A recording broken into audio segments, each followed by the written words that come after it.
We were sitting in the kitchen, quietly, while the rest of the team was investigating in the other room. But we kept an audio recorder going, just in case. And it's a good thing we did, because what we heard and saw shocked us both. I'm Tom Stewart, and this is My Paranormal Story.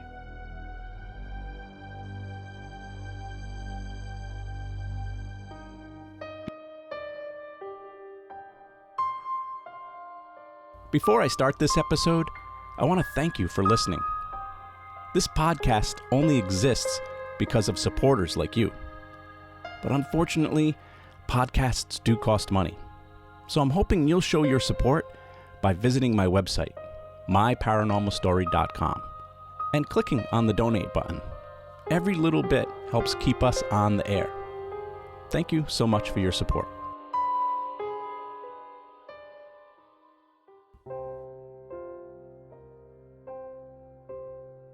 I love old buildings, especially historic locations that have been preserved to reflect what life was like back in the days of when it was originally built.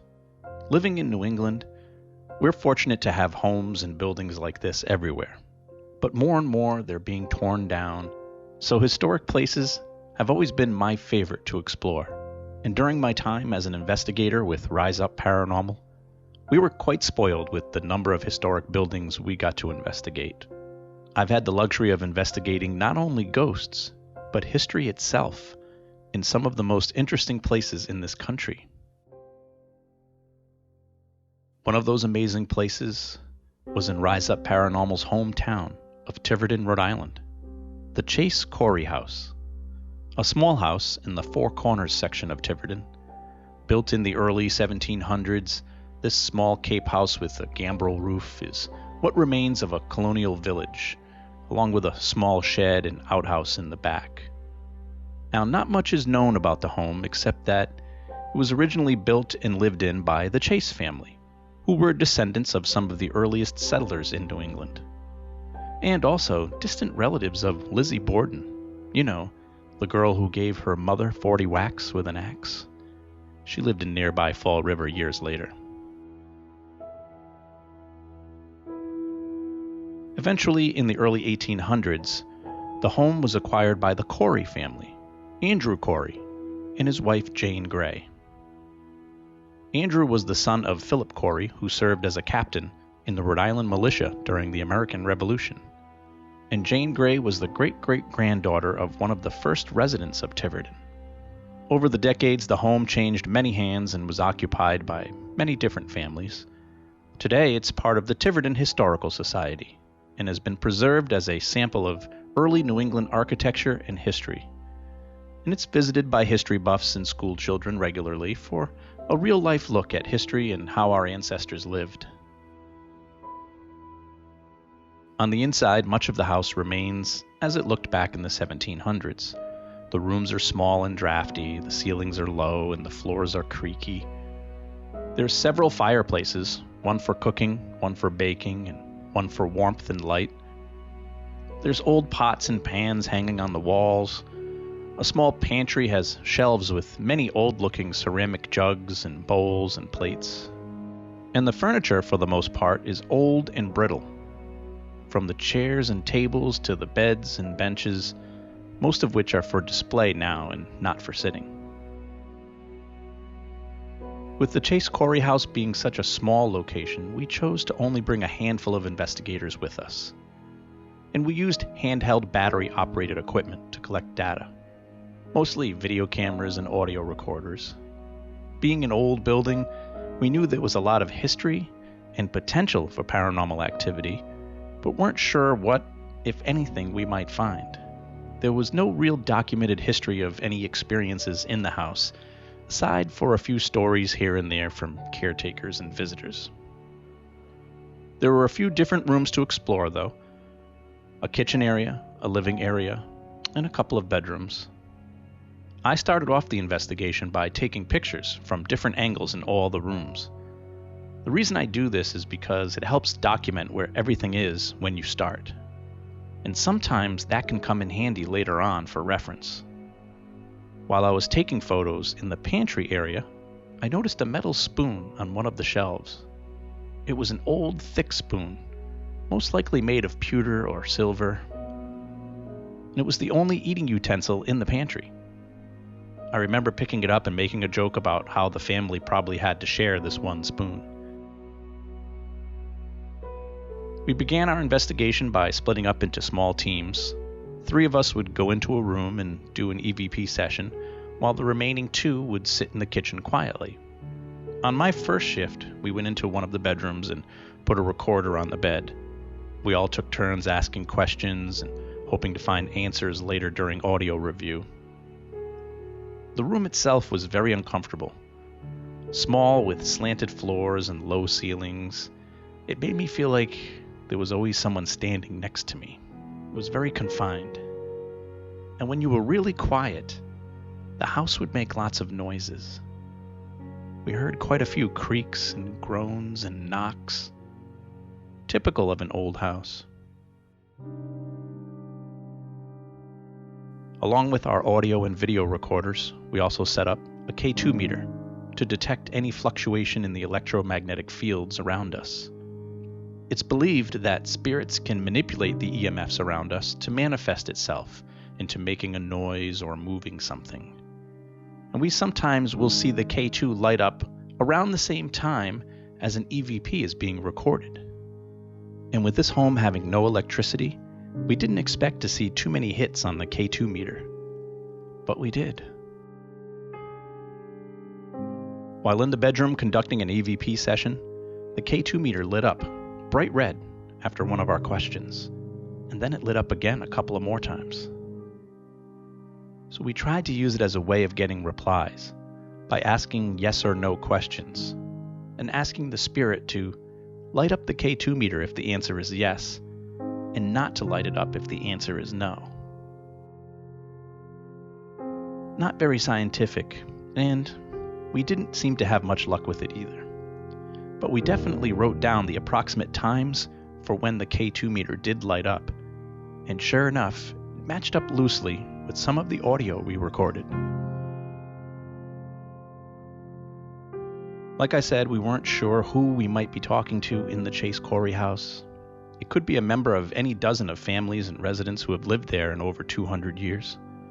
And we couldn't be sure if we'd be talking to a man, a woman, or even a child. So we were surprised when we captured audio of what sounded like a little girl trying to communicate with us. Here's one of the clips from that EVP session. And you don't misinterpret why we have them here. Here it is again. And you don't misinterpret why we have them here. And that wasn't the only time we caught her on audio. Here's another clip from that same night. I know you've probably heard of people like psychics and mediums and here it is again. People like psychics and mediums and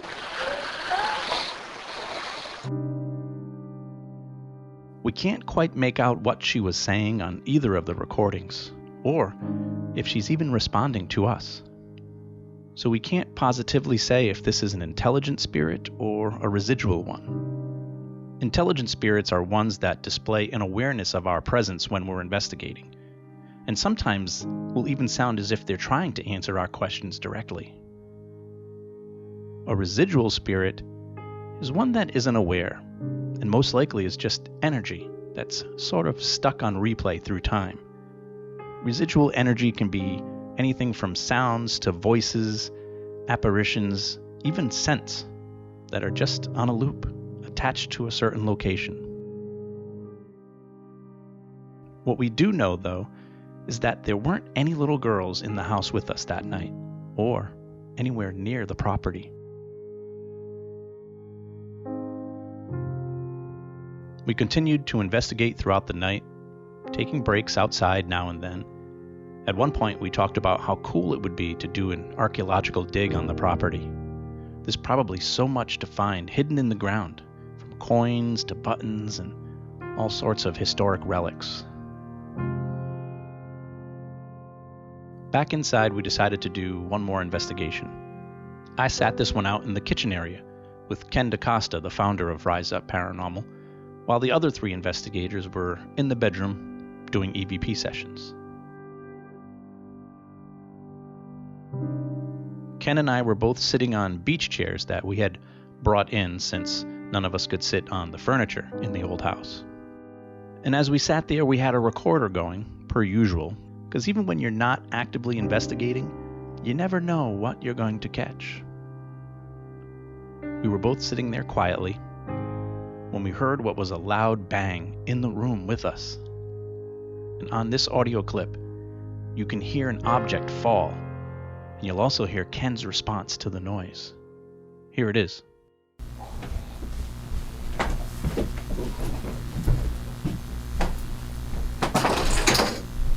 The heck was that? Let me play it one more time. The heck was that?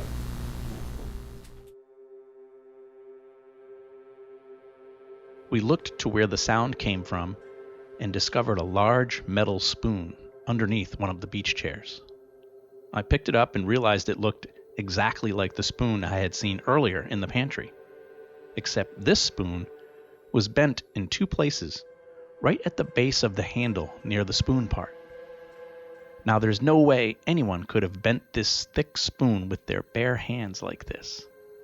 I tried to bend the spoon myself and it wouldn't even budge. So how did this spoon suddenly end up on the floor under one of our chairs?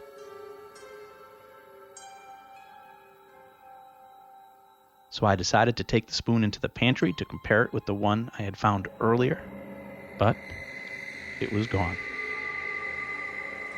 This was that spoon.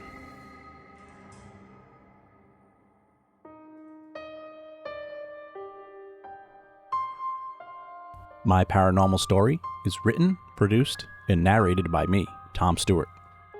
Music from this episode courtesy of Kevin MacLeod at Incompetech.com.